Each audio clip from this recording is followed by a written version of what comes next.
thousands in attendance and the millions watching around the world. Ladies and gentlemen, let's get ready to rumble!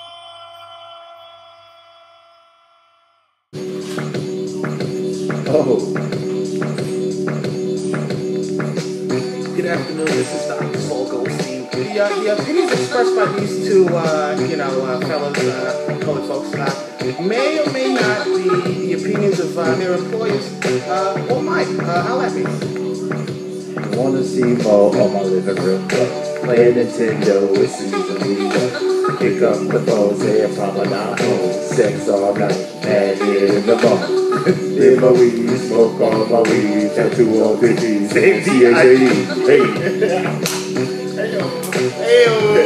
All right. Welcome back. Dope. Re-entry into the segments. Get money. Alright. Yeah, classic. Yeah, bro. Yeah. Everybody know that, man. Yo. Super dope. Yeah. That shit comes on, especially with the Yeah. Like, oh man. So you are C-Dub. Yes. And I am Ken. Here we go. Yeah, let's get it straight this time. All right. Yeah, you are C-Dub. I am Ken. I am the C-Dub, and this is the Ken. The Ken Masters. That's right. All right. All right. Welcome back. You're back like we never left. I used to say back like cook crack. Yeah. right. Yeah. Jump back. Straight drop. Hell yeah. It's that shit. That keep going up. Straight drop. All right. Either way. Coming back like cook crack. That's trap shit. Yeah. All day. Yeah, so welcome back. Second to none. Oh boy. All right, man. We got a couple of topics we're going to touch on for the second segment. The first of three, I think, we got lined up for you is we're going to talk about the wet bar owner signing a contract with the city to regain his 3 a.m. liquor license. And then later on in the show, we're going to talk about the openly carried guns not allowed at the Illinois Capitol for the gun rally on Saturday. Perfect. Yeah, and I think what's the third segment we're gonna do, man? We're gonna give a YMCA update. Okay, yeah, the Y block down there. And if we have time or if we feel like it, we are going to jump to UIS and getting money. Financial, requesting money. Yeah, fund appropriation type shit. Yeah, the theme of all of this is going to be money. Money. Yeah. Right. So yeah, check it out, man. I saw a yacht yesterday out in front of the bar yesterday afternoon, and he was talking to me about this article, or he was actually talking to me about the legal part of that article, but I didn't know about it because I just read it last night. But he was telling me that they was trying to set him up for the downfall, and I didn't know what he was talking about, so I kind of was just, smiling and like, all right, yeah, because they've been after you for a little while, man. You had to block hop for a little bit. So I read the article, which is in the SJR, appropriately titled, Wet Bar Owner Signs Contract with the City to Regain 3 a.m. Liquor License. Nigga, what the fuck? Right. Exactly. So, basically, man, in order for, and I'm just going to break it down. I ain't going to read the whole article. Okay. I'm just going to break it down and say, Yachty Ely, owner of the wet bar, had to sign a contract. All right, hold on. Yeah, all right. Let me set you up. Okay. All right, here we go. Yeah, all right. Once upon a time, not long ago. But, yeah, so anyway, Yachty had to sign this contract, man, with the city to get his liquor license reinstated after they pulled it in December for multiple violations of his contract with the city to sell alcohol at the wet bar. and it was all based around fights. So those are the violations?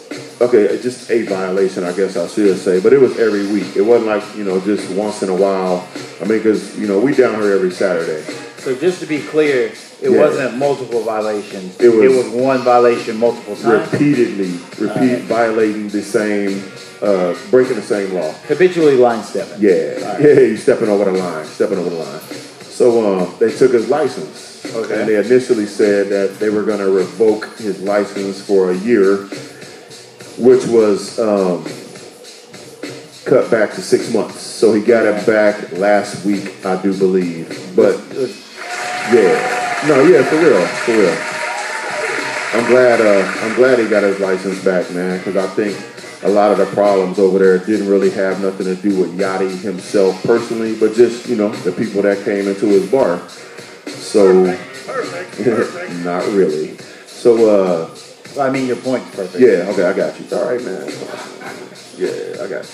So he had to sign this contract basically saying that if he has any more violations of his contract about the fights, police being called to his place, he's going to be up for appeal to immediately take his liquor license. Nigga, what the fuck? I agree. So his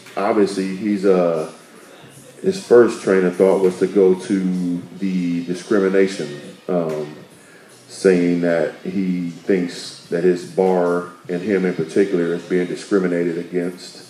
Oh my God, this is terrible. Yeah, I agree. Discrimination is a terrible thing. So I'm going to read one of the quotes in here from Yachty. Or no, I'm going to read one from the city first, which is one of the violations about, or it's an article. It says, any further violation of the City of Springfield Liquor Code within 12 months upon the entry of this order shall result in additional discipline up to and including the revocation of the license. The contract stated. I think that's bullshit for real. So I guess if he has a fight over there, and I noticed last week they had the camera out in front. Yeah, they were supposed to read. Yeah, that is the first week Yachty got his license back to serve liquor, and there was at 3 o'clock. The city had their flashing lights and the camera posted up, pointed right at his front door. Dead giveaway. Yeah, they can say that if they want to. Right. They can say it if they want to. No, I wasn't telling the truth. So, from what I took from this article, man, Yachty basically had to bow down and say, yeah, I'll agree to these terms, which I don't think are fair. That's it, bro. Eli said his bar, which has been allowed to serve liquor until 1 a.m. during the suspension already, complied with all of the contract's applicable terms of the contract and called most of the terms not a big deal. Oh boy. Some of the stuff in there I don't think fit me. The contract stated the bar needed to remove all tinting from the exterior windows and increase lighting. Eli said the bar's windows are not tinted and is well lit. He said he already hires off-duty police officers and has self-imposed dress code. Perfect. Supposed to be. So, further on in the article, it says Eli said his bar, which has been allowed to serve liquor, yada, yada, yada.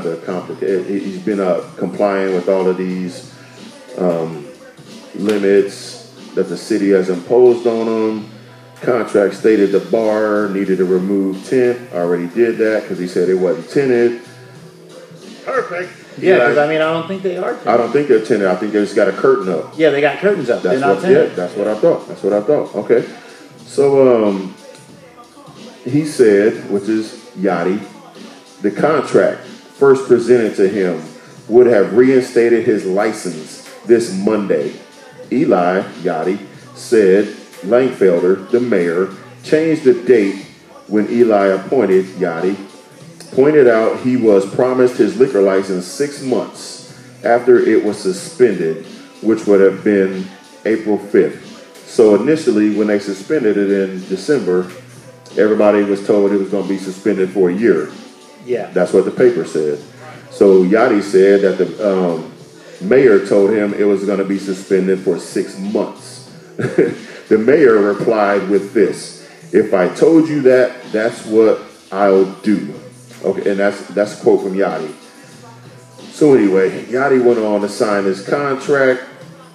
After signing the contract, Eli said he was still negotiating with the city about having a rope line outside the bar. Oh my God, this is terrible.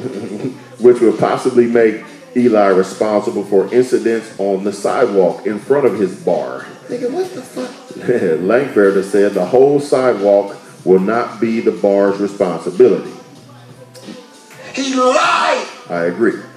The rope line would distinguish who's going into the bar and who's not, Langfelder said, adding... He lied! Agreed. Langfelder said, adding the rope line would keep traffic moving.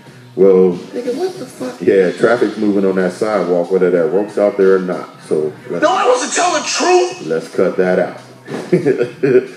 So... That's it, bro! We're going to skip over, like, the little unimportant shit and get to what Yachty said about it. How about that? I personally couldn't fight it, Eli said of signing the contract. Yes, you could have.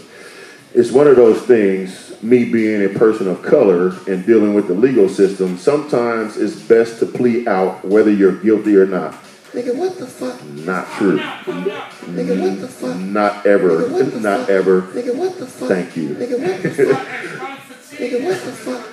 Yeah, I was always told, like, if you didn't do something, man, just don't ever say you did it. You know what I'm saying? Like, okay, so I'm going to kick some real... All right, yeah, your turn, man. Right. Okay. Come on, man. So, in the words of the great New Orleans philosopher, Mr. Biggs... Let's hear it.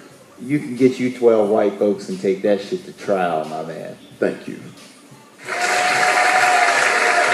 And... I mean, if I didn't do it, you can fucking... Yeah, like, come on, man. I ain't never going to put my hand up and volunteer myself to plead for something that I didn't do. Oh, boy. And, you know, no disrespect to Yacht, man. I get, like, the frustration that he's going through when he want to get his business up and running. And I think initially, like, he just put his faith in the wrong, not in the wrong people, man, but he just was making some mistakes that, you know, a lot of business people make. But the repercussions of the mistakes he made led to him getting his license removed. Because, again, I'll say to this day, I don't even think Yachty knew what was going on, like, outside the bar, because he was DJing. You know what I'm saying? So you the business owner or are you the DJ? I mean, you can be both, definitely. But in order to be both, you got to trust your company, your name. To someone else, yeah. And I know who was running their security over there, and it ain't no way, shape, or form, or, you know, ain't no way in hell I would be letting my business rely on the people that he was letting his business rely on. Yeah. And that's just me personally, man. Well, I think what ended up happening was that, like, Yachty started off with really good intentions. I agree. Like, he wanted to open a bar so he could play music and he could play the music that he wanted to play, right? Right. Now, while those intentions were 100% good, I think what ended up happening was that his good intentions didn't play out the way he thought they would in his head. Right? Yeah. Like, I'm pretty sure in the beginning of this, he thought that he'd just be able to DJ, get some people to keep bar, like, fucking no big deal, just put some motherfuckers on the door, like, you know, bring some people with you from the hood, and like, you know, like, who cares, like, you know, one person's just pouring drinks, one person's just at the door, like, whatever, right? Like, I feel like he severely I don't want to say, I feel like he severely misunderstood what it took to actually run an establishment. I agree. Right? Yeah. Like, I don't think there was anything wrong. Like, I don't think he came out thinking this way. Right. I don't think that he's not going to ultimately be able to figure it out. I feel like he's going to get his shit together ultimately, but he's put himself in a really bad position because from the very beginning, he didn't understand what it took to run an establishment. Yeah. Like, he thought he could just DJ, put some people behind the bar, whatever. And everybody was going to fall in line. Yeah. With the dress code and whatever. Put some people at the door. Yeah. He wasn't expecting, like, motherfuckers getting punked out. Right. He wasn't expecting, like, people getting high in the parking lot and then, like, coming into, like, the establishment and not spending any money. Right. Like, he wasn't expecting all that shit. No, not at all. Yeah. Carry the one. Yeah. Right. People get behind you, and they got your back. That's right. Yeah. That's right. I mean, it's an understandable thing, but business. Yeah. Yeah. Like, That's what it is. And also, this community down here, this shit is big here. that's right. Before I was here, shout out to the people that was here before me. Yeah. Shout out to the people that's going to be here after me. Yep. So, Yeah. With that kid, that man, that carrying that one, Right. he showed his work. That's right. Yeah. No, without a doubt. That's all I'm Yeah, I just don't think he... Yeah. Because every... Yeah. Yep. Yeah, well, I think there's a big difference between... Yeah, it's you. Yeah, Yeah, common denominator in all of the problems that's been really kind of like, I don't want to say following Yachty, but he worked at Stella, and they had to close down. They didn't have to, but they closed down. And he worked at Marley's, and they closed down. He worked over here for a little bit. We didn't close down. We still up and running, thanks to the So we just but like Torch was saying, man, carry the one. So I think what he meant was like you gotta like see and understand the movement that's going on down here and learn from the mistakes that's been made before. Like as for so when Yachty was DJing up at Stella, it was really a big culture change in the music and the crowd up there. Okay, so then they let him go. So then he went and he was DJing here, and then he was DJing at Marley's at the same time. And really that's a conflict of interest. So, we let him go. So then he was, doing Two Brothers every once in a while too. So, we let him go. So then he was DJing specifically down at Marley's. And again, they let him go. And then they shut down or they got in trouble. But it was like a totally different atmosphere down at Marley's than what it used to be. Yeah, so I think... And again, they weren't prepared for the crowd. Well, not the type of crowd. No, the type of crowd that comes along with the hip hop and the R&B and new music. They wasn't ready for it, the same way Yachty wasn't ready for it at the Wet Bar. I think it's kind of unfair. I think it's unfair to call it. I think it's unfair to call it hip hop and R&B and new music. I think we kind of have to get specific because it's culture. Well, no, I don't even think it's culture. Because, what do you think it is? Well, I think we have to define the type of culture it is, right? But it's culture, though. Well, I'm not even sure. I'm not even sure it's like completely culture. I think it's more of Racism? No. The type of music, the type of culture that the music brings, right? So there are a lot of little sub-genres, but there are a lot of little sub-genres of hip hop, right? So last hour, Fifth and Monroe, shout out to the previous hour. Check that out if you watching this and didn't watch that. Yeah. Last hour, we were talking about how Drake and Cardi B, that's one type of hip hoppy culture, right? Mm-hmm. There is another kind of subgenre that is if that's the pop of hip hop, hardcore hip hop now is straight trap music, Gucci, NBA, YoungBoy, like, that kind of stuff. 21 Savage. 21 Savage. Yeah. Like Hard Migos. Like, you can't let that shit ring off all night, right? But, and if you let that, like, my thing is, I think, like, he fell into the, like, as DJs, I think he fell into kind of like the classic DJ trap, where, like, you find a lane that you're cold in, the crowd comes out, and, like, as a DJ, you're not really worried about the other mechanics of, like, how to run a bar. Like, who's working behind the bar, who's working at the door, right? You're just worried about getting people in the door, because if they get in the door, whether or not it's at the door at the bar, they're spending money, you're making the money. You see what I'm saying? Yeah. And he had enough of a crowd. I feel like he had enough of a crowd where he thought he could take it with him and start his own bar. And that's what he did. That's exactly what he did. I agree with you 100%. And as you said, let's narrow it down more as far as culture. I'm speaking from myself having an opportunity to affect the culture here at Springfield as a culture, as that Springfield downtown picnic, and also hip hop culture at the same time.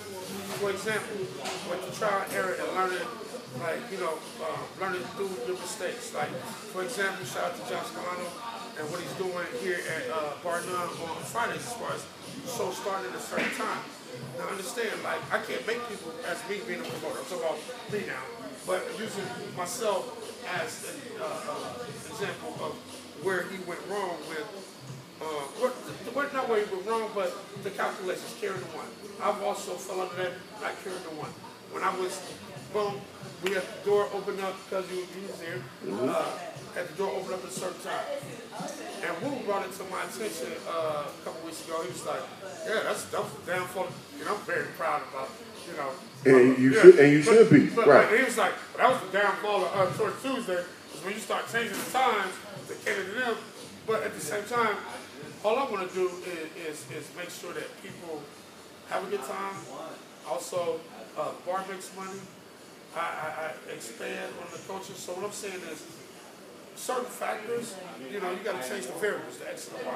Dealing with the arithmetic. Yeah. But I sort of fell in that same thing with him as far as like, well, not with him, but with the calculations. In general, the just culture. right. So what I'm trying to say is, back to what you were saying when I said culture, it's sort of like, and this is me talking. So like, where's your disclaimer? This towards your disclaimer. I talked to my lawyers this week. We only got to let it ring off once. Right, cool. I'm just saying, like, same way white folks go out, they want to experience a certain thing without experiencing a certain thing, right? So I'm saying, when people come down, they want to hear. They want to. I want to dance. I want to dance. So understand, if you want to dance, understand certain things that go with the culture, and the other people that don't understand how to not understand. They don't care maybe, or they're not acclimated to, or it's like tipping, certain things like that. But it comes when you out. But here's the thing. So here's the thing. So, but hold on. Here's the thing. So as a DJ, you'll understand this too. Like, not all trap music is danceable, right? So that's where you end up like getting this dichotomy where you have people that want to come here. America do not understand that shit though. Yeah, but this is where we're talking about like catering to product, right? They Like, might hear, for example, they might hear a Gucci Mane song that may be a dance song, but they like that song, so they're like, oh, that's Gucci Mane. So boom, turn up. They're not understanding the trap side of it or the cheesy. I'm just saying, like. yeah, but my point is that music especially affects people in different ways. yeah, my point is that as a DJ, you can testify to this too as a bit. Do you understand what I was saying about Yeah, but I think what it is that, like, fundamentally, like, there's a big difference between being a DJ and running a bar. And just because you're a cold DJ doesn't mean you know everything about running a bar. Right. You nailed that. I said, I totally agree with you on that, but I was just trying to bring it on, and you also gave him some room as far as like, hey, some of it wasn't all his fault. But at the same time, I think as far as a culture, us, Springfield as a city, then the things that people want to do and where they want to enjoy themselves at. Yeah, but I don't think the problem is ultimately like the music because to be fair, to be 100%. And the reason I said that was because that's specifically what is the music's being played in the wet bar. That's why I said that. Yeah. It's all trap music. Like it wasn't just like I wasn't just trying to like throw this big ass umbrella over it. I'm just. I think what kind goes of along with the music and how people are affected by the music. And I think that like back in the day, because like as far as DJ, I understand DJ. Back in the day, the last like 30, 45 minutes, you should have break down and it'd be like you gotta know how to control. You gotta know how to control your crowd. But you gotta know how to control your crowd. Yeah. But this is what I'm saying about the music. What I'm saying about the music is that the music does pull certain type of people. So, like for example, definitely does. What I'm trying to say is some of the culture involves certain type of drugs. I'm talking about as far as like the. Yeah, but I mean there are various, there are like various parts of the culture, and that's what I'm saying. Like we can't just call it hip hop music and say that's the end of it, right? Because Drake gets played on the radio, Cardi B gets played on the radio, Nicki Minaj gets played on the radio. I know what you're saying. I know what you're saying to counter what I said. I'm not trying to like counter it directly. Like you said like I don't think it's fair that like the whole you just group hip hop as a like. I don't think it's fair to call that. Yeah, I think we have to be a little more like specific in the way we cut. So you think we need to be more direct towards like what is the specific problem, and let's just go back to what we was talking about, wet bar. Yeah. And what the problem was over there is okay. So what do you think was the problem over there? I think it was a mixture. You've been down here for a couple of years now. I think it was a mixture of bad staffing. I agree. I think it was bad staffing and as a DJ, poor choice of music. I agree. So I mean, that's all I'm saying. Yeah. No, okay, I got you. Like that's all I'm saying. I'm saying, but it's definitely more than just the music. It's definitely more than just definitely definitely right. But I don't think it's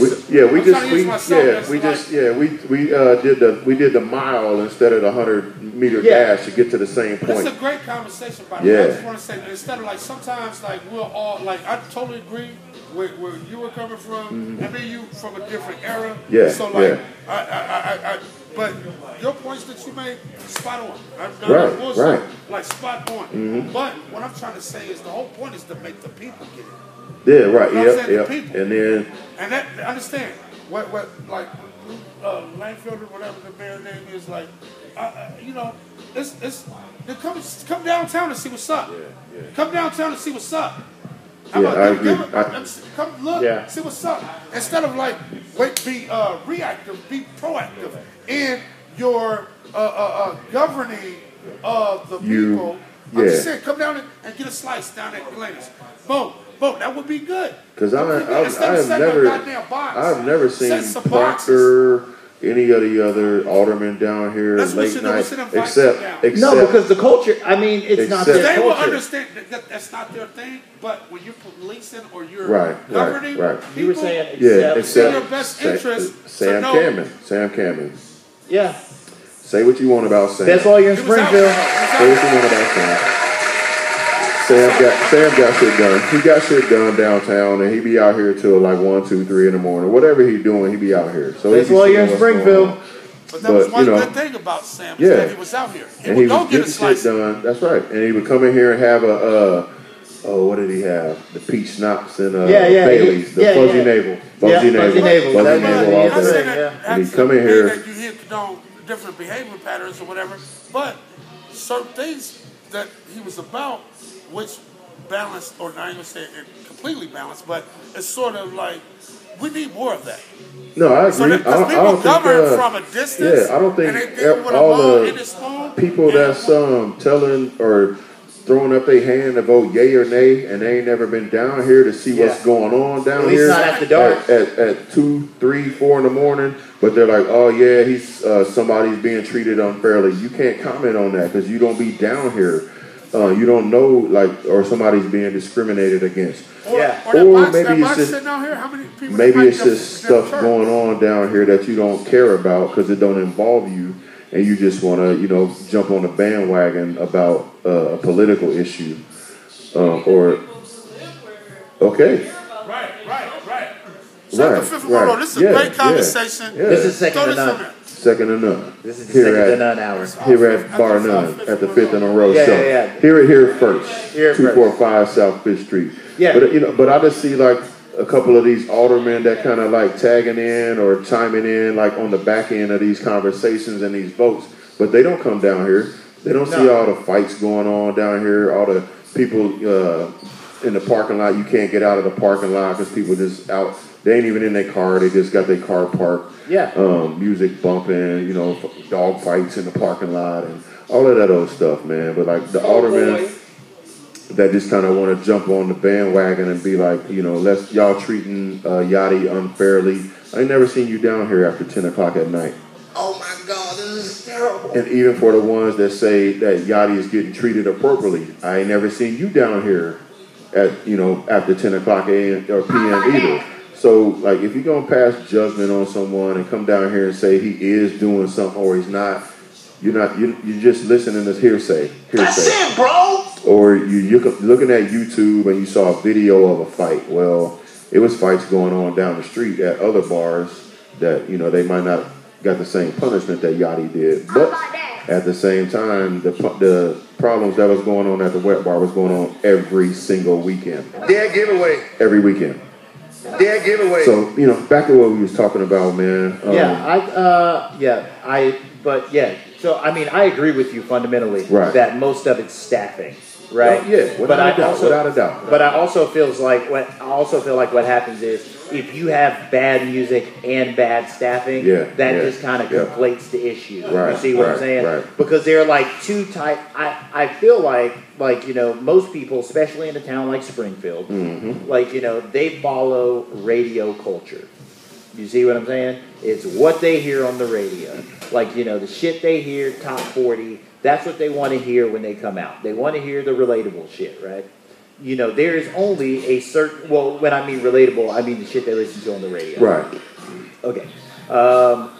There's a certain set of people that are more underground, right? Like people like us. Like, we listen to more than just music on the radio, right?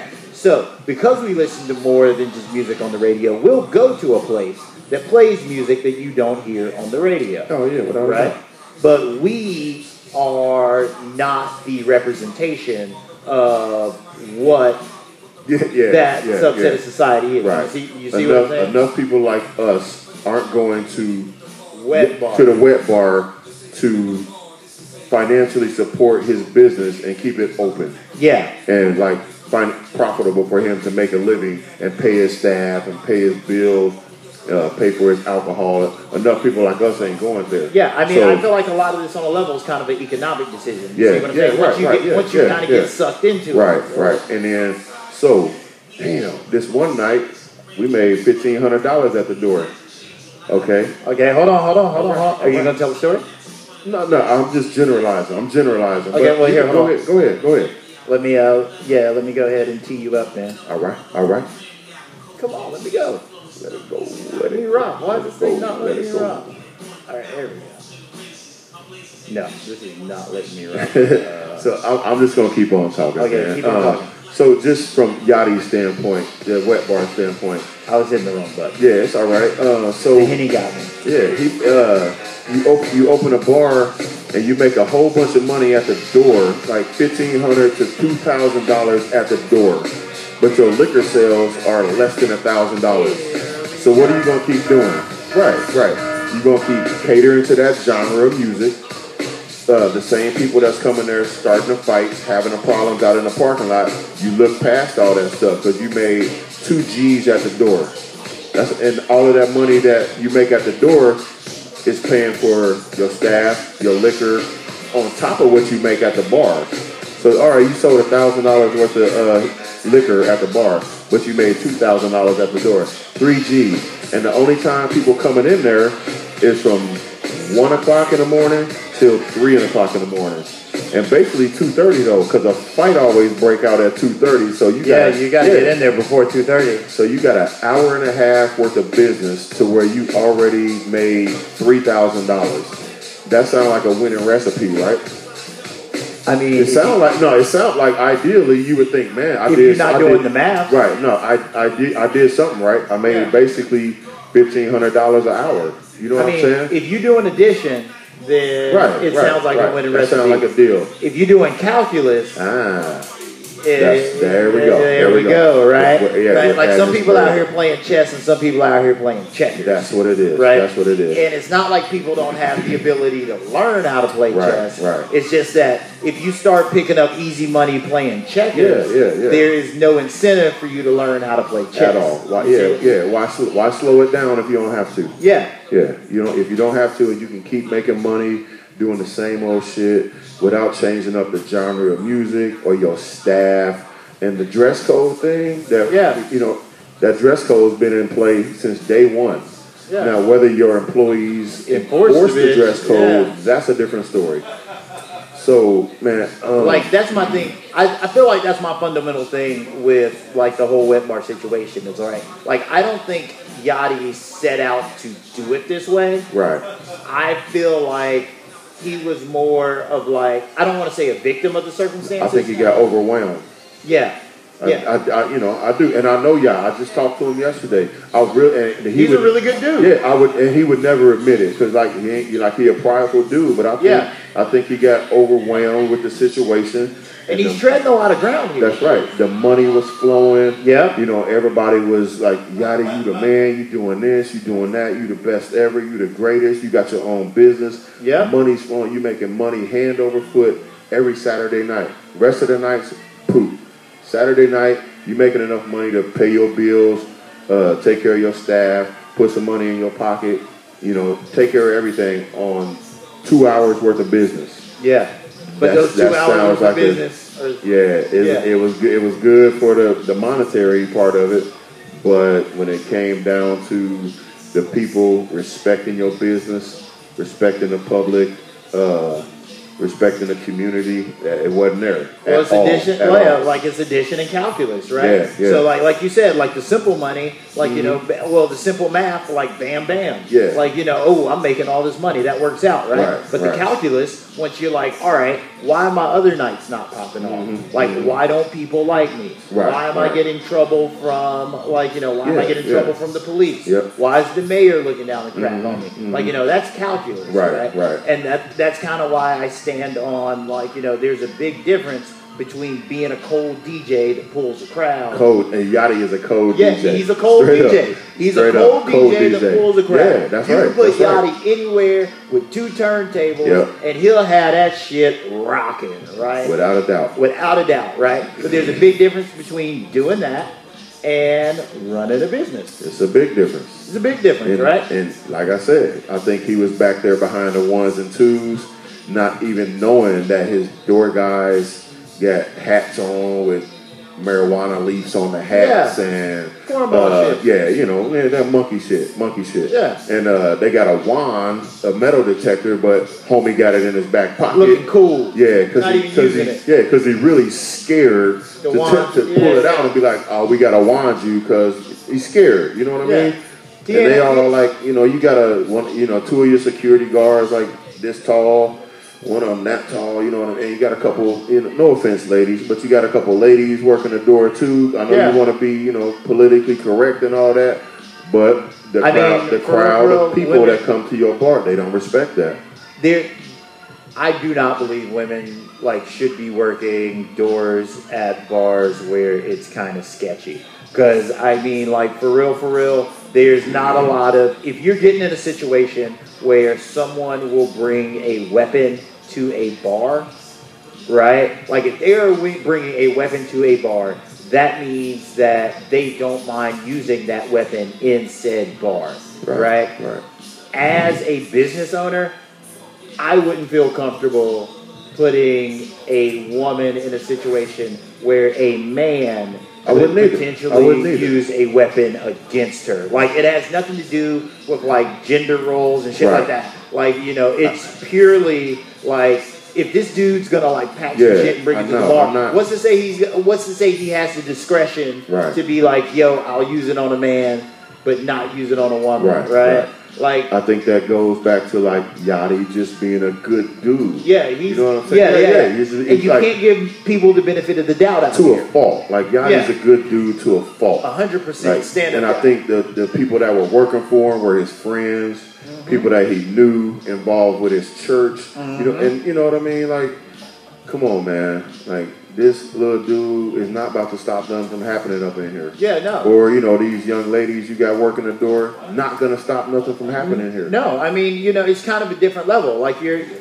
talking about, like, you know, you're talking about, on a level, you're talking about protecting business interests. Yeah, your own business interests. Yeah, on a level, you're talking about protecting your own business interests. And, like, you know, that's why I always stand by, like, you know, I don't think it was a fundamentally Yachty problem. I think it was almost, it was almost like these growing pains where, like, you're a cold DJ, you know, you just do the basic math that, like, if I'm this cold DJ, I got my crowds. If I remove all the other bullshit, then all that money goes to me, right? And then, you know, I used to go. I went in there a few times when they first opened up. Yeah, I went in there a few times when they first opened up too. And like the head of security, I don't know where he was. He wasn't at the front door. Nope. I don't know where he was at, but he wasn't at the front door. Probably. Yeah, so, you know the drill. You know so the what drill, happened? So what ultimately happened when I decided not to go anymore was, like, there was an altercation between. Like, not even, so what happened was there was an altercation between security and patrons in the bar, right? Security couldn't handle it. They called the police, or, like, the police are out there anyway, because at this point in time, like, you know, the police are just out there, like, circling around the bar anyway. Right.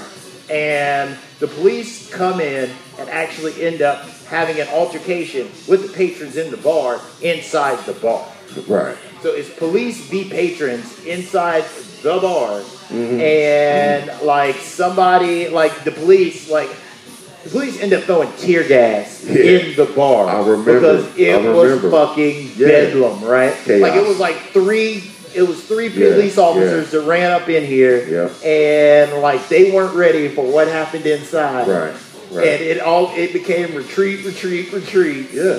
And they threw tear gas in there. And got out of there. Yeah, and got out the fuck out of there. I remember because a lot of their customers, they was running out, screaming and crying and throwing up, and then they come to the door here. Bert, you remember?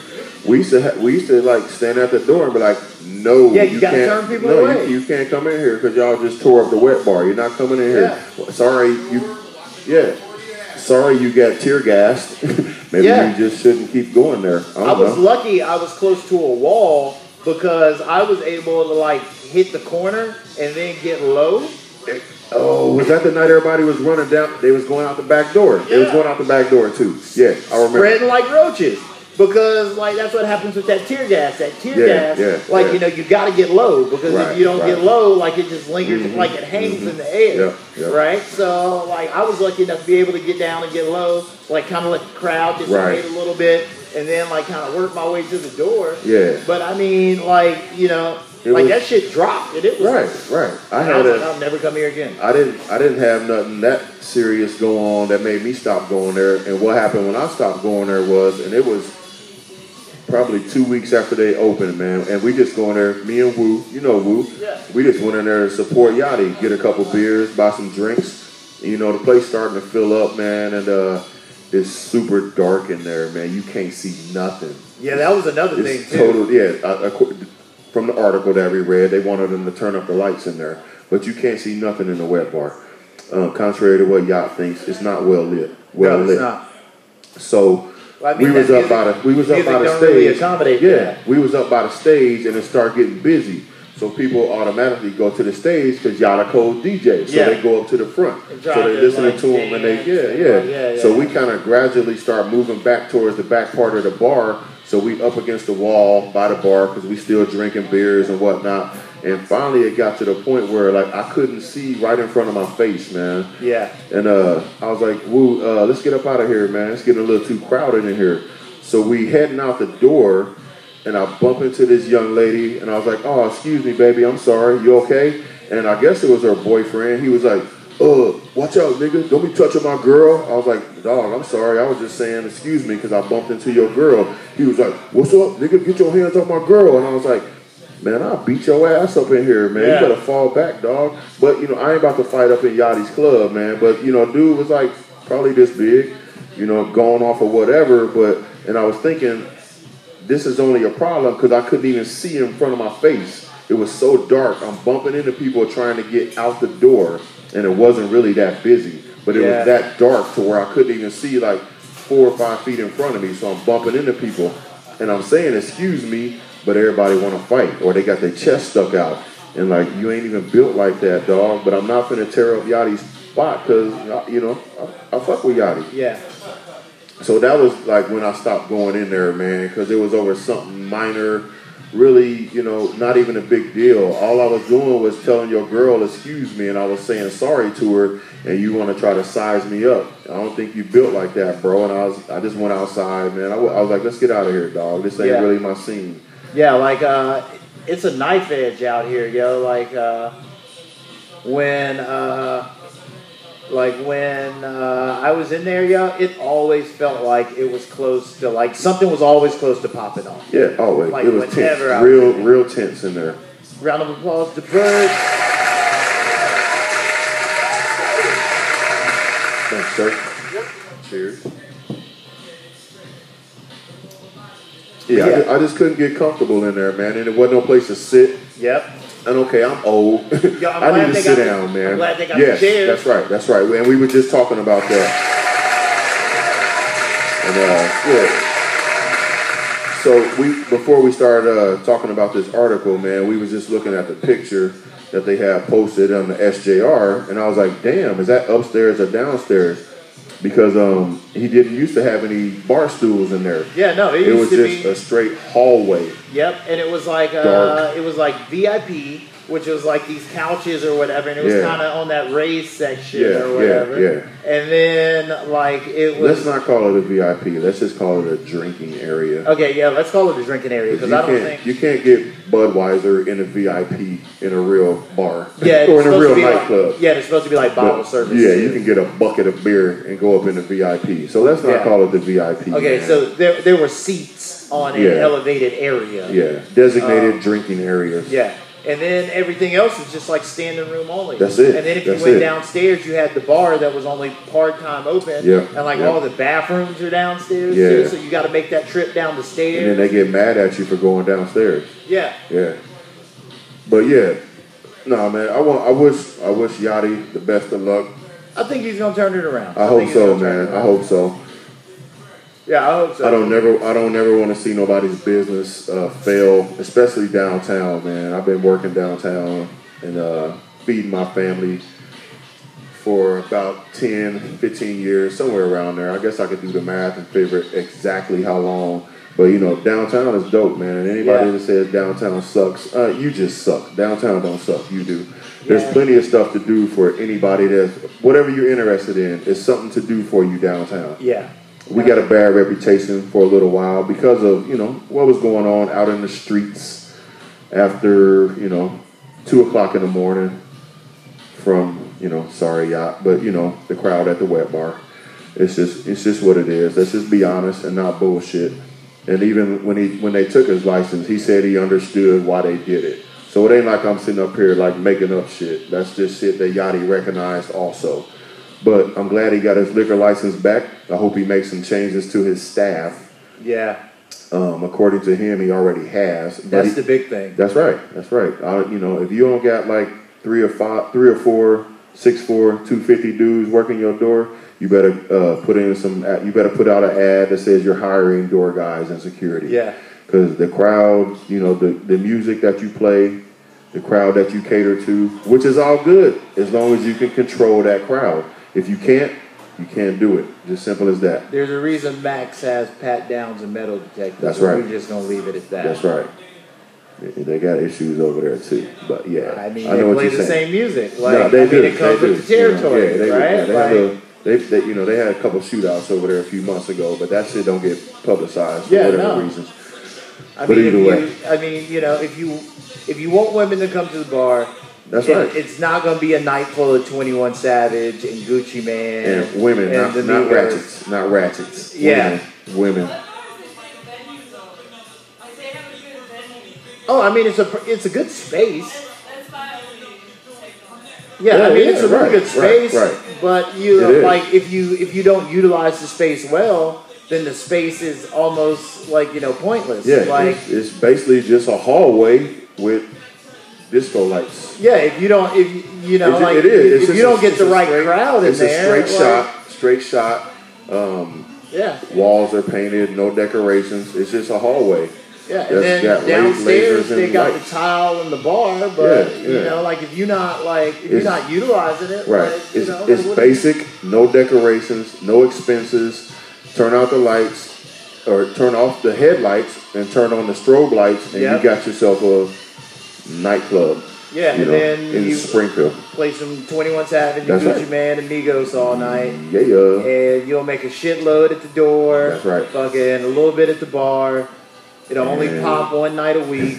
Saturday. Yeah. Saturday. You're hitting that disposable income. Yeah. Like crinkly dollar crowd. That's right. And I think he's gonna change. I think he's gonna turn it around, man. Like, you know, like sometimes people don't respond until their back's against the wall. You know what I mean? Debit cards, homie. I want that debit card. Yeah, that's right. Bring in debit cards. Like, you know, I don't even think they had a debit card. They didn't even have debit card machine in there. No, they didn't have card readers. It was cash only. Straight cash. If I go to a place and they don't take debit cards, I'm out. Yeah. If I go to a place and I can't use my chip or like swipe my card, I'm out. I'm in the wrong place, homie. That's like, right. That's right. You know, like yeah. So like I mean, hold on. Dead giveaway.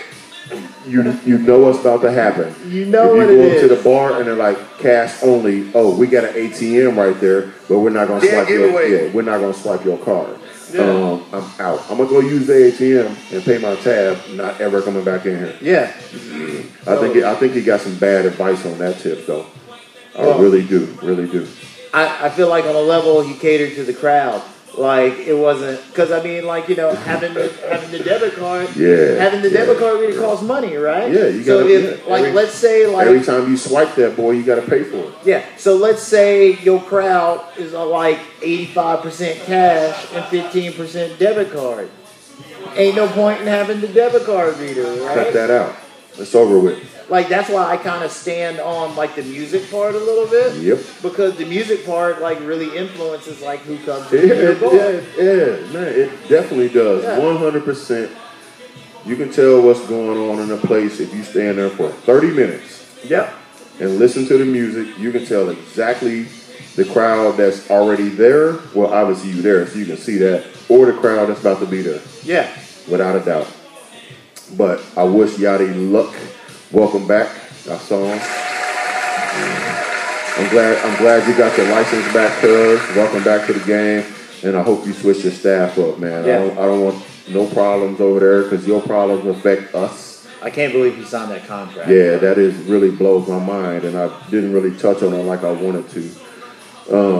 Yeah, shoot him some bail. You know, we because it might have sounded like we was really going in on Cuz a little bit, but I wasn't. And if it sounded like it, I really wasn't, man. I just want downtown to be cool, man, because it's cool. It is. Yeah.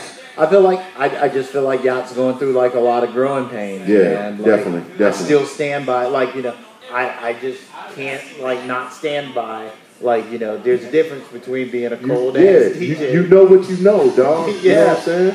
You see what you see and you know what you know. Yeah. And I know what I see outside on these streets 6 months ago when all that chaos was going on. And then I know when they took his 3 a.m. license, all that chaos stopped. Yeah, well, he had to be a businessman then. Right. Like, he had That's to figure out another plan. All right. Here's, and man, this is not even related to what we're talking about. Here's what somebody told me. Shout out to Kate Catalano. We was in here talking, man, and we was talking about just downtown the restaurants, the bars, the housing, and Kate said downtown is for creative people. Yeah. It is, dog. Like all these businesses that's going out of business. Okay, sorry, Balin, you didn't do nothing to improve your place. All you did was kept serving the same raggedy ass burgers, same raggedy ass chicken wings that was being served in there before. Yeah. Boop, out the door. Out the window. And you got to be creative downtown. And I think with Yacht, he wasn't being creative. He was just capitalizing on, what we was doing over here. Yeah. And then what was going on at Stella, which he was a part of. But then he took all of that and got his own spot. And instead of being creative, he just was like, I already know what I can do. And I already got this following. Like you said earlier, he had a following and he took it from here to there. And now I'm taking it home to my place. Yeah. And it worked for a little while, and then it blew up in his face. Yeah. So, like, downtown is for creative people, man. It really is. Like, yeah, you got to keep the culture pushing forward. You have to, man. You gotta be doing something fresh, something new. Well, there are a lot of copycats downtown. Yeah, man, down it's full of copycats. For real, I ain't trying to, like, bar none is the trendsetter of downtown. I don't care what nobody say. Yo, a lot of shit that was going on downtown. We was doing it here first. Hear it first. That's right. I'm just saying, man. Whether it was the dubstep shit, bar none did it first. The Torch Tuesday, open mic hip hop, bar none was doing it first. Then they started doing it at all these little raggedy ass bars on the outskirts. Hip hop, dance music, bar none was doing it first. Then they started doing it at Marley's, whatever. You know what I'm saying? Like, you got to be creative downtown, man. You can't just sit back and try to copy off what somebody else is doing. I mean, you can, but in the long run, creative minds always move to the forefront. And if you just biting somebody else's shit, it's only going to work temporarily. Boop, and that's all I got to say. Oh boy. All right, man. Let's yeah. Well, let's just close on a round of applause, Yachty. We wish the best for him. Welcome back, cuz. And that's just constructive criticism. We hope this time around you're more businessman than just DJ. Yeah. Because more businessman than victim. Let's just say that. Yeah. And don't sign no more shitty contracts. Nah, man, cut that shit out. Don't be making no agreements with Langerfelder. Ain't that a cologne, Langerfeld? I don't know. I think it is. Trash Either way, I'm just playing. I'm just trying to be funny. I'm trying to get my jokes off on the mayor's expense. Yeah, that is definitely a cologne. And in the in the words of the great philosopher, Mr. Big. Let him know. What'd he say? Get you 12 white folks and take that shit to trial, bro. That's right. Stop signing them contracts, cuz. Yeah. So, yeah. All right, man, let's, here we go. Okay. Shit, let's, what else we got? Oh, man, this is a pretty crazy week. You want to get into this, open carry guns not allowed at the Illinois Capitol gun rights rally? Why not? All right. So, I'm a little afraid to come downtown on Saturday, man. I got a lot of people running around, some gun rally people. Yo, man. Okay. It's gonna be early, ain't it? Early in the morning. Man, it better be. I hope so. Yeah, but I mean, like, still, like, a bunch of people running around with the blicky, like that's just not safe for anyone. Not at all. Like, I mean, it's like this is just going to be a bad situation. You think they're gonna check everybody's concealed carry?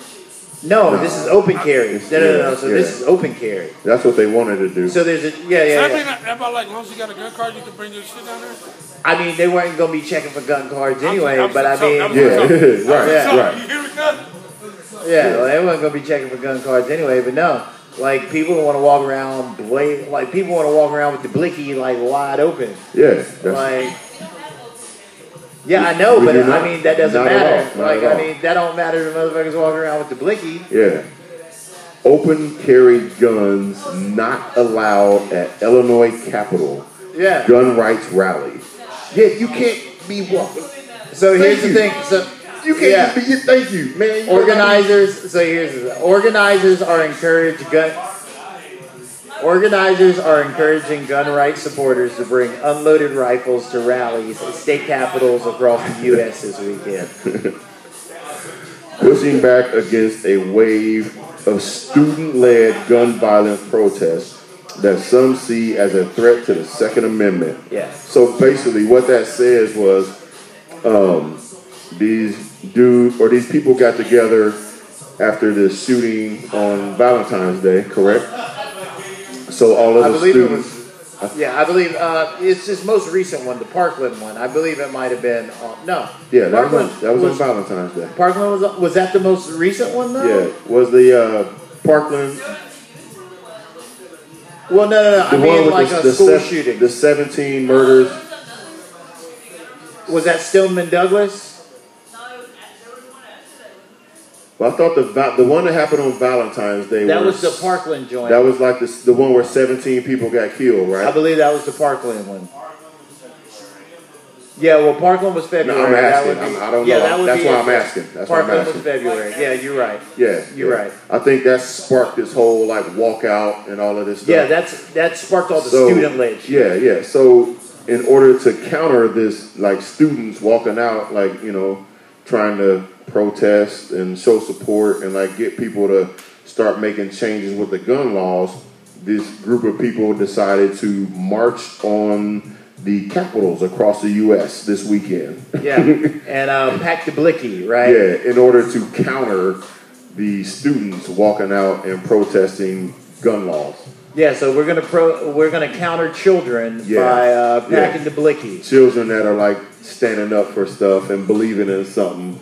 Children that basically don't want to get killed in school. Yeah. We're going to bring the blicky to show them how this works. Yeah, let's tell them, no, what you believe and what you stand for don't mean nothing. We got the right to bring our guns down to the Illinois State Capitol and scare the shit out of y'all. Yeah. Man, so get the hell out of here, man. Yeah. Illinois officials, though, however, are reminding people coming to the planned rally that it is illegal to carry firearms loaded or unloaded out and open in the state. Quote, Illinois is not an open carry state, said Beth Kossman, a spokeswoman for the Illinois Secretary of State's office who oversees Capitol Complex. They've been advised not to bring firearms to the event. I bet they bring them anyway. Yeah. I bet they bring them anyway. And then when they get arrested for it, it's going to be all about, oh, y'all trying to take my guns. But no, you broke the law, dog. You know what I'm saying? Yeah. But it really is this little subculture of like borderline maniacs that think they need to be carrying around ARs and 100 round drums.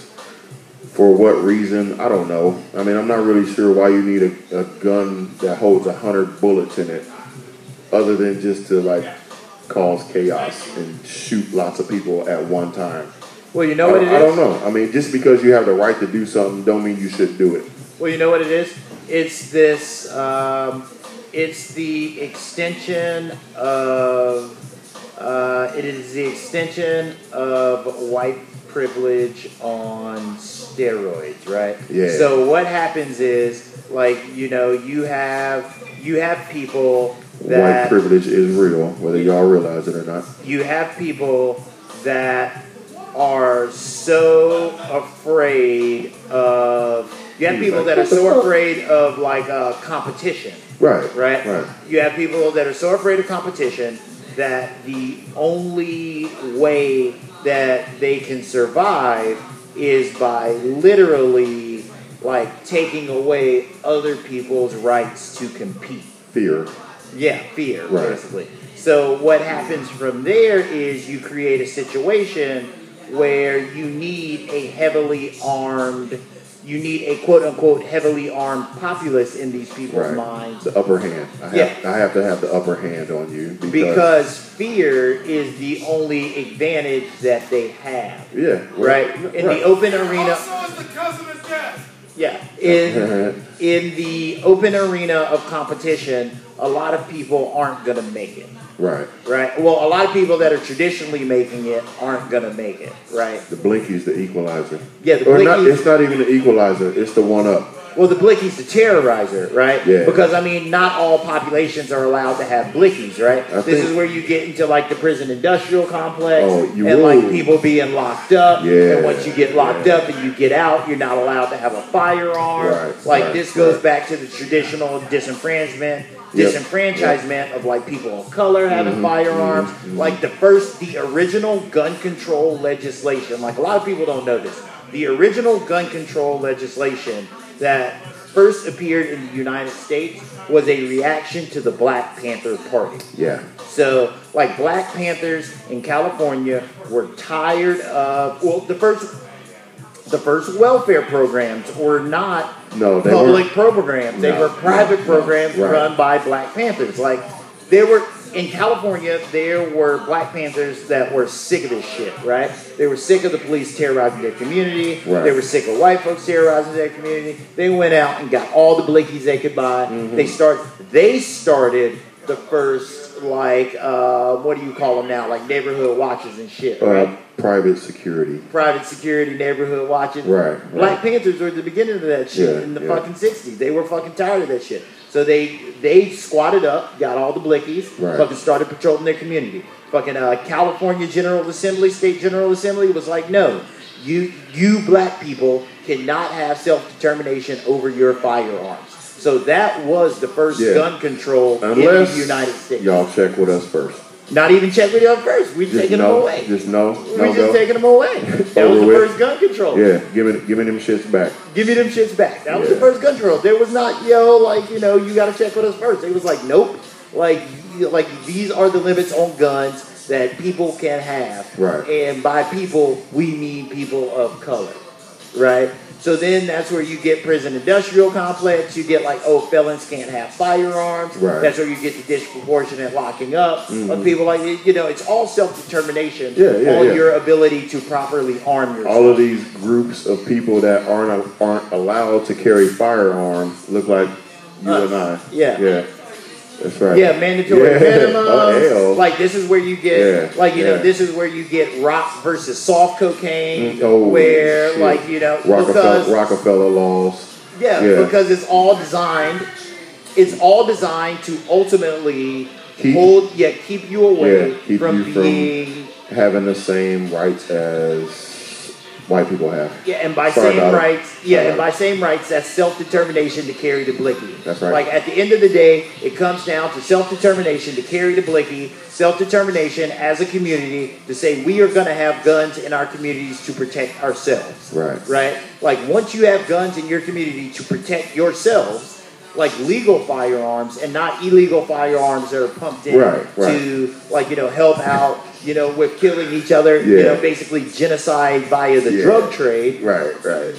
Hold it, because you can buy a crate of guns. You just have to register the crate, not the guns that are in the crate. Yep. So as long as your crate's registered and all the guns are missing, you as a gun dealer, you're not liable for that shit. Yeah, you can say, somebody stole all the guns out of the crate. That's right. All the guns are missing, but the crate's still here. Because the crate is what's in law as a weapon, not all of the guns inside of it. Yeah, so you can say, all the guns were stolen or whatever. Right. File a bunch of police reports, fucking make the insurance money back off of that. Yep. So they're literally paying you for guns that you sold illegally both ways. And keep your license to keep dealing firearms. And keep your license to sell firearms. Right. I mean, there's no coincidence. If you want to keep it real funky, there's no coincidence that there are pawn shops and gun stores, everywhere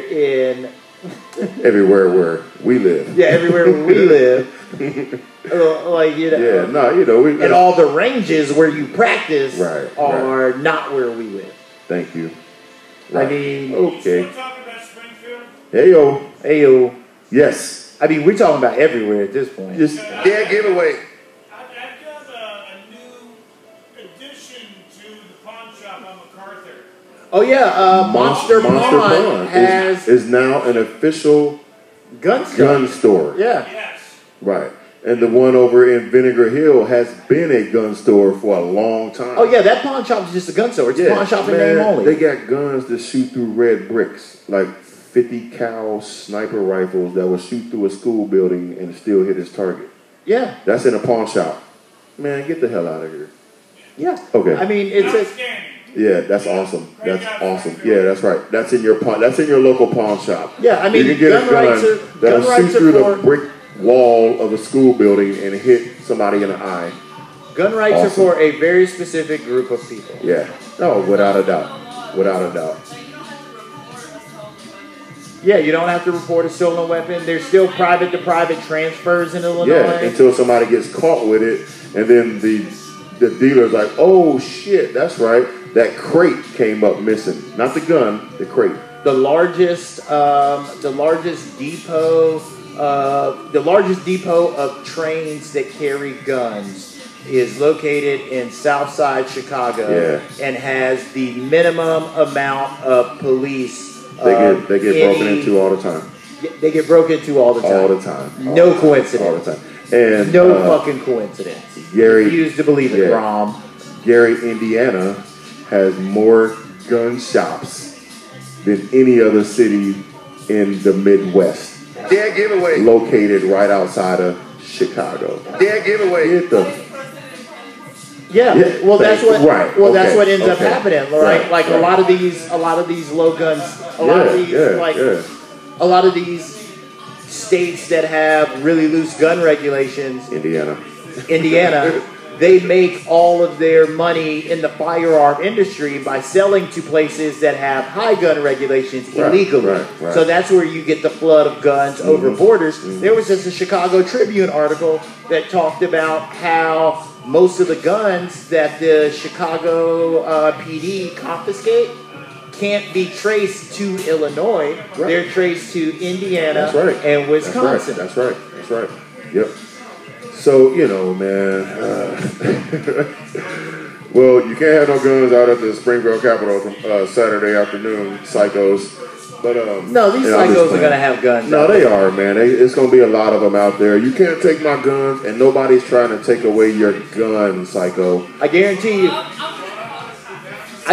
Well, the cops are going to be out there, and all they're going to be doing is cutting bullshit tickets that are probably going to get thrown out and dismissed. Calling the police. Dead giveaway. That's right. I know that dude definitely looks like he has a weapon. Well, I mean, let's be for real. Like, they're not going to do anything. Nothing at all. The cops aren't going to do anything. They're going to stand out there and try and hope nothing happens. Yeah. And if it does, it's going to be a problem out here, man. Springfield PD is a joke. Like, let's just Springfield PD is awful. Springfield PD is a joke. They aren't going to do anything. Straight awful.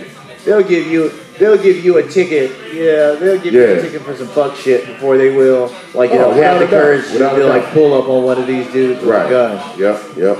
Like, they ain't pulling up. They get 3 or 4 of them and ride down on us, but they're not doing nothing to these dudes. Damn well you out here violating major laws, dog. They're not doing nothing to them. Nothing to them, man. No. Springfield PD ain't shit. Awful. Definitely not worried about Springfield PD. So, are you coming down here to the gun rally? I actually have to work on Saturday. Oh, yeah, good for you. You gonna be safe inside somewhere, or you got to work down at the Capitol? No. I'm actually going to be at Western Illinois. Okay, so, my man. I'm gonna away from the chaos. I've got to meet somebody at the office. I got to meet somebody at our office downtown, pretty early. But we getting out of Dodge, bro. Right, I don't want to be down. Yeah, I don't blame you, man. I don't want to be down here in the Capitol. What? No. Shot? I usually come. Might as well. I usually come downtown, afternoon on Saturdays. Man, I'm not coming down here on Saturday, man. I promise you. Because you know what? Like, low key, it'd be a lot of closet psychopath rednecks hanging out at the gym mill. Yeah. Like, they be trying to get Jason and Matt and all the other employees over there to co-sign the bullshit, racist shit they be talking about over there. Yeah. And then when we walk through the door, they get all quiet. Oh, you know those guys? Yeah, they're my friends. But they get all quiet. You know what I'm saying? Oh yeah. But they have a lot to say before we get down here, man. And then it's all quiet and everybody's a bro. Whenever, you walk in the bar or walk in the door. Yeah, bro. Yeah, get out of here, man. You was just talking mad shit before I got here. It's a lot of tough talk. Yeah. It's a lot of tough talk. Lots of That's it, bro. Yeah. It's a lot of tough talk. I agree. A lot of tough talk. So stay away. There's a lot of telephone gangsters out here. Yep. There's a lot of people. Actually, another thing too. There's a lot of people out here hide behind guns because they ain't never had to throw no hands. That, ooh, Well, that is a lot of people. That's right. A lot of people out here hiding behind guns because they ain't never had to throw no hands. Never. A lot of people out here ain't never had. been punched in the face. Nope. A lot of people out here ain't never got no fights. Yeah. So I agree. They out here they out here legit afraid, right? Yeah. If you've ever been in a fight, you've been punched in the face before. Like for real, you know it ain't the end of the world. Not at all. It ain't the end of the world. The adrenaline covers that shit up. Yeah.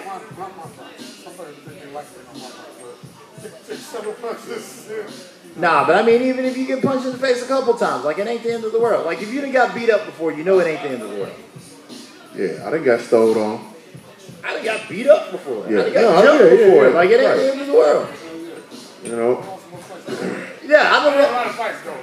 But it just seems like I'm about 500 on the fights. Yeah. But I mean, A friend of mine works at the Capitol, right? Yeah. And she works for, I ain't gonna say his name, but dude is always trying to talk her into getting a gun. And she's like, no. He's like, why? She goes, because guns kill people. Yeah.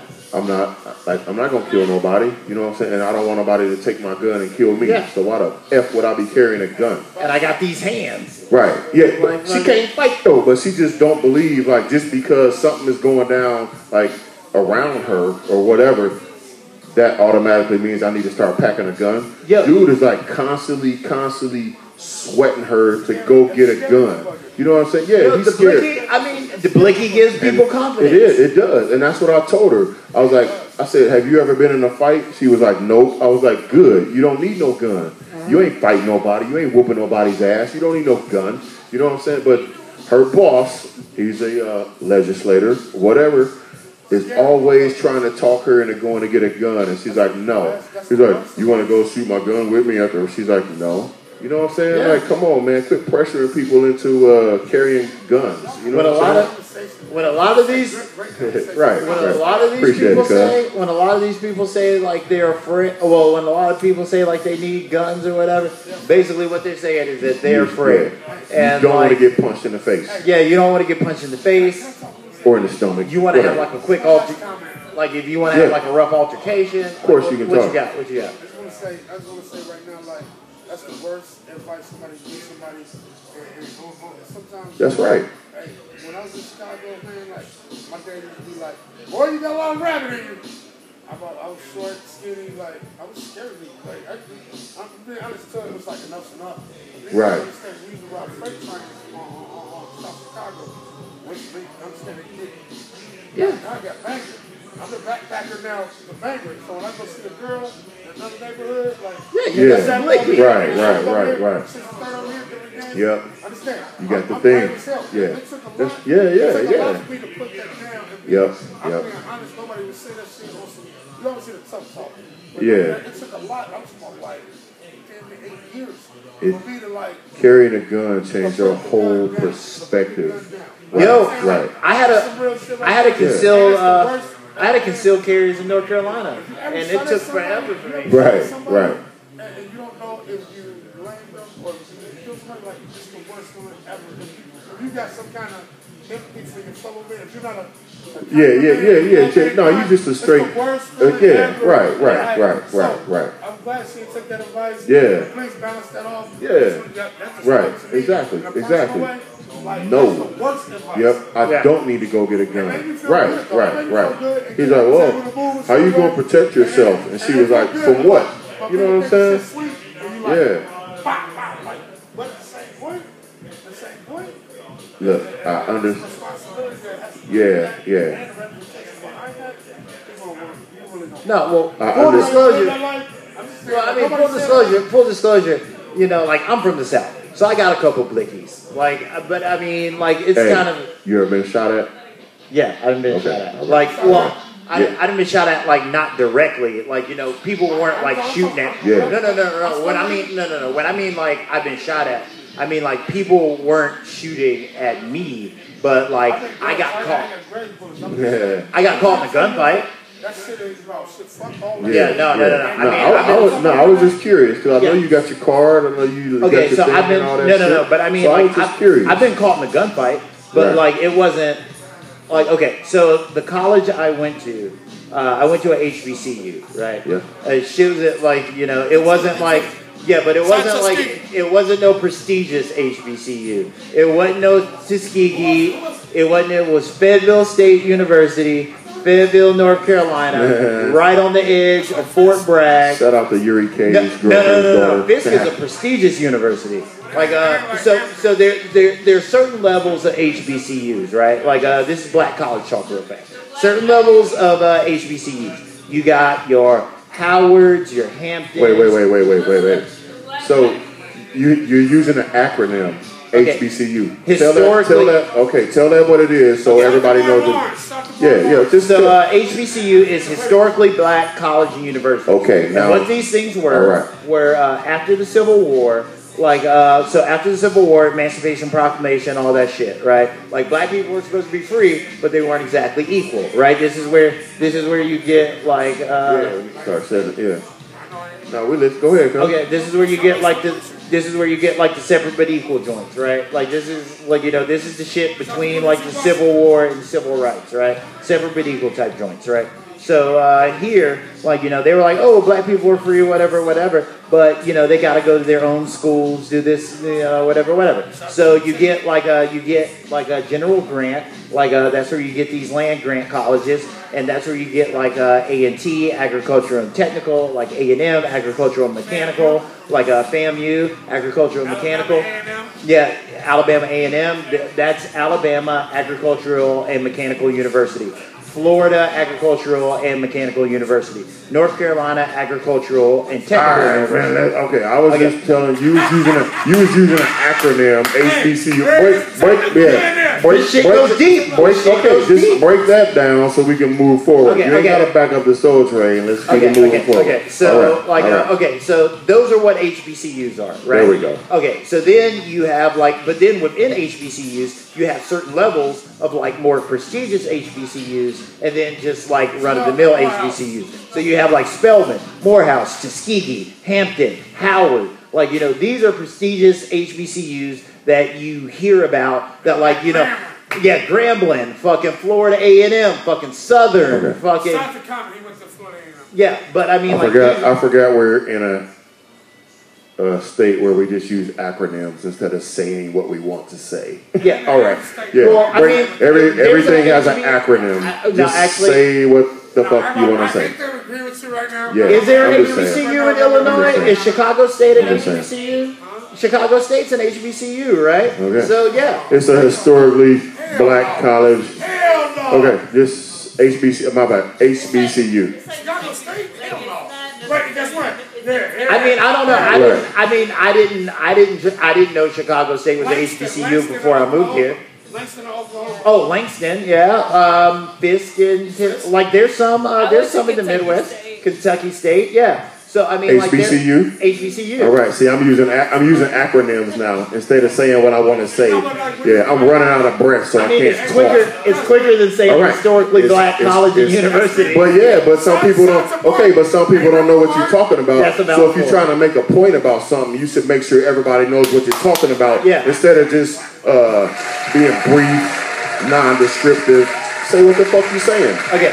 So just say what you're saying. Say what you're saying. Google's also. Look, she came to Google sucks. Yeah, Google sucks. Google sucks. HBCUs, historically black college and university. There's certain levels of it. Like there's certain things called like black Ivy Leagues. Those are like your Hamptons, your Howards, your Spelmans, your Morehouses, your Gramblings, your Southerns.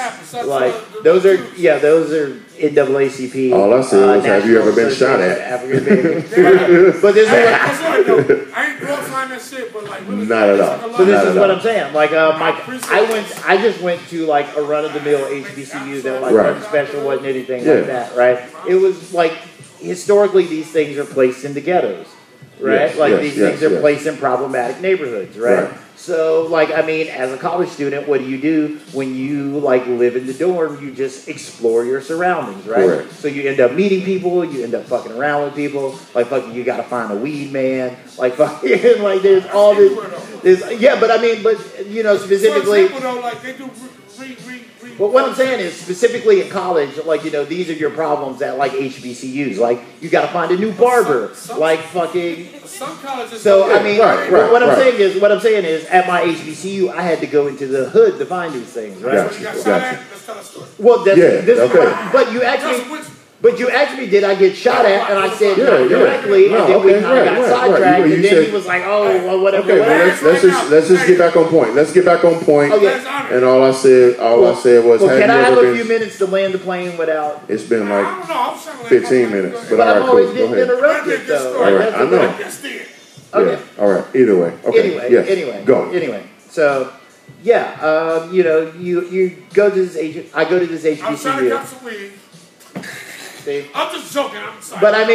But I mean, loosely, like, it wasn't like I was trying to cop some weed, but I mean, like, fucking, you know, this is what you find. You find your weed man, you find your barber, like, you know, fucking, you go out and you find these things, right? Right. So you end up fucking around with people, you end up meeting people, Mm-hmm. and, like, you know, one of my homies, like, you know, like, much as the way these things end up working out sometimes. Yeah. Like, you know, he had beef I didn't know about. Right. Not, you said not directly, but you've been in a I've been in a gunfight. Yeah, like, you know, people Right. weren't shooting at me. Like, you know, Right. like, I ain't no gangster. Yeah, like, yeah. Like, Why did you Look shoot at- by the way?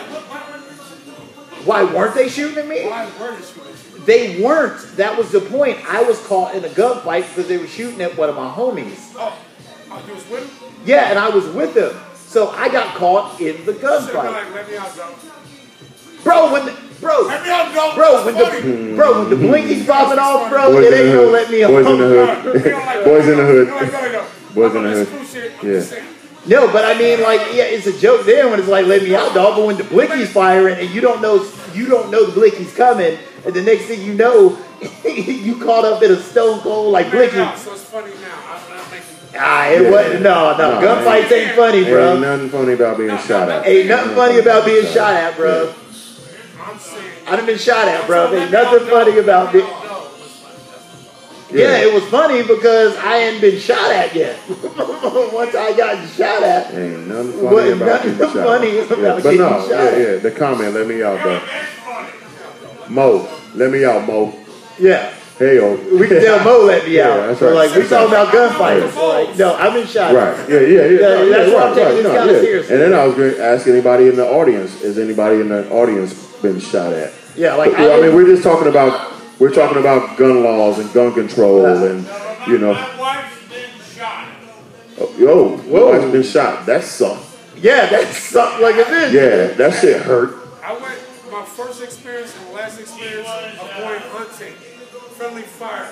They call that shit orange, You got the jumpers on. You got the orange jumpers protection on. vest. no, Yeah. it's called a thing. It's called something orange.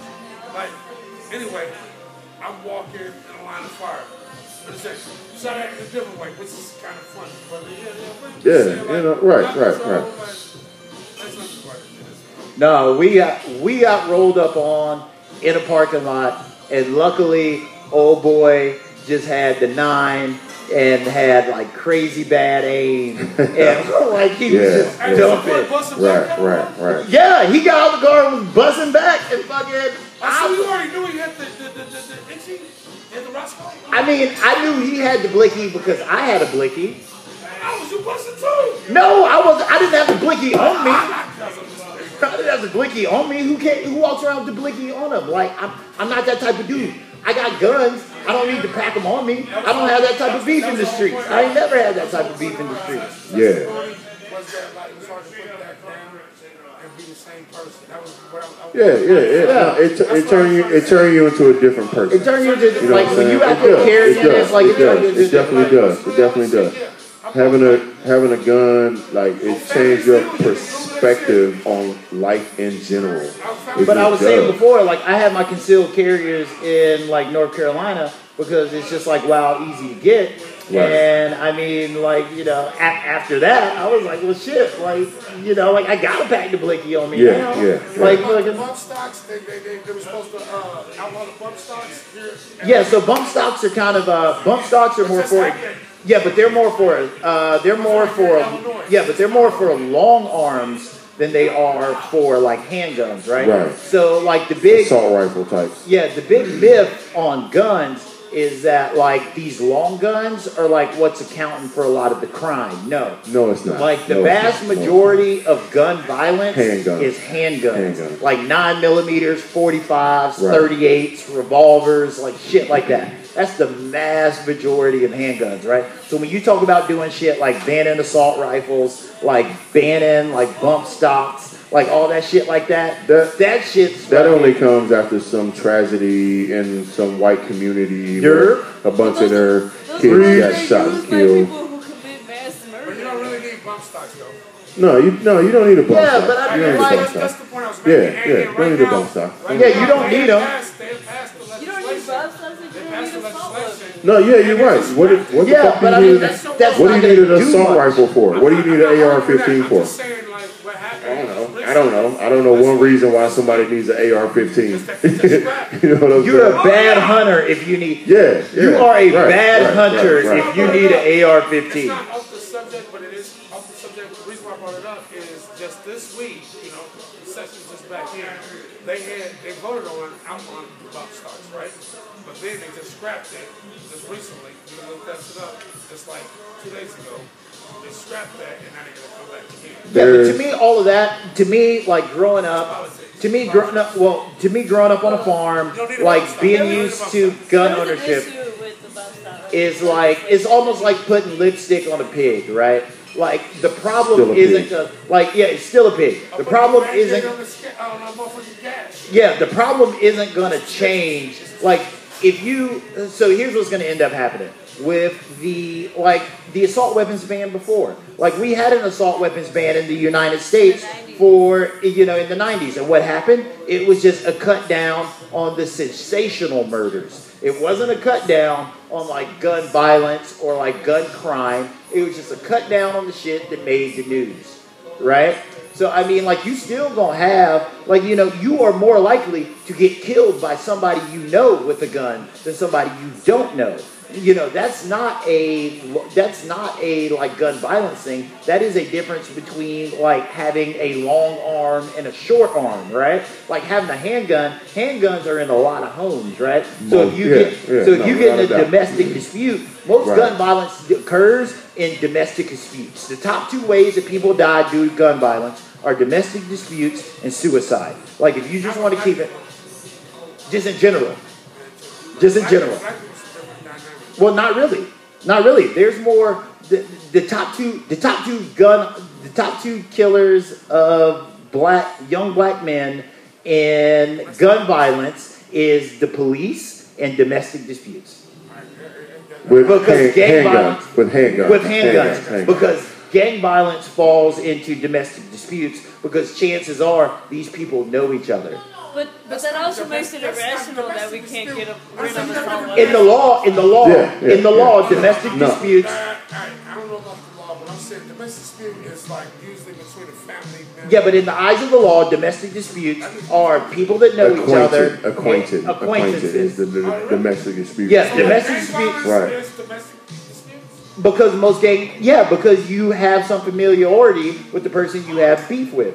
Like it's not like. You hipping me to something I don't know. Well, I mean, the studies have shown that like a lot of this gang violence is not like random, like riding by, like it's not random drive-bys, people clapping off at each other. Like that's like those ages of like most domestic disputes now between like gang violence is like blocked by, especially in Chicago. It's like because all of the kingpins are gone, right? They locked all of these kingpins up. So once they lock all these kingpins up, all you have are a bunch of kids with a bunch of guns, and then like all the gangs are decentralized, right? So you have like street by street. What do you mean by decentralized? You have street by street gang violence. There's no hierarchy in the gang anymore. So traditionally, what there was there's a high because it's organized crime, right?